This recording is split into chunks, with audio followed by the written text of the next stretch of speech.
Veliko ljudi mi je na družabnih omrežjih svetovalo, kupi si raje dobro ohranjen, rabljen motor za 2-3 tisočake. Po hitrem pregledu sem ugotovil, da so še vedno motorji brez ABS-a. A je to pot začetnika? Kaj bi ti rekel? Bom rekel, da ne, ker vsi, ki se že od leta 2017 dalje ukvarjajo ali pa delajo tečaje za motorje, vozijo oziroma se usposabljajo na motornih kolesih z ABS-om.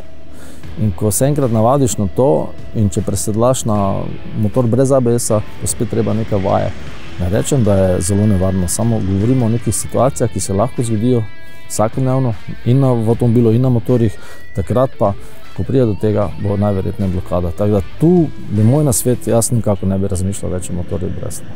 Kaj bi ti še svetoval motoristov pri izbiri motorja? Kaj so tisti varnostni elementi, ki na motorju praktično res morajo biti?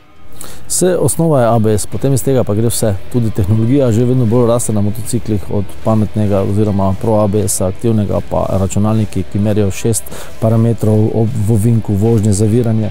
Morda dosti ljudi me sprašuje, ali pa tudi v šoli vožnje, če kdaj menjamo kakšen motocikl, v kateri prestavi imam. Morda je to moteče, če ni indikatorja za prestavo. Zelo zanimiva zadeva, če ravno tudi to ni problem izkušnja motorista, ampak na začetku pa morda. Čeprav mene to tudi moti, če ni. No. Kaj pa sistem proti zdrsu? Traction control oziroma sistem proti zdrsu pogonskega kolesa vsekakor. Zakaj? Ker od začetka sploh, če karkoli se zgodi iz ovinka, če smo pregrobi, ker nimamo tisti občutka od začetka, zelo dobra zadeva.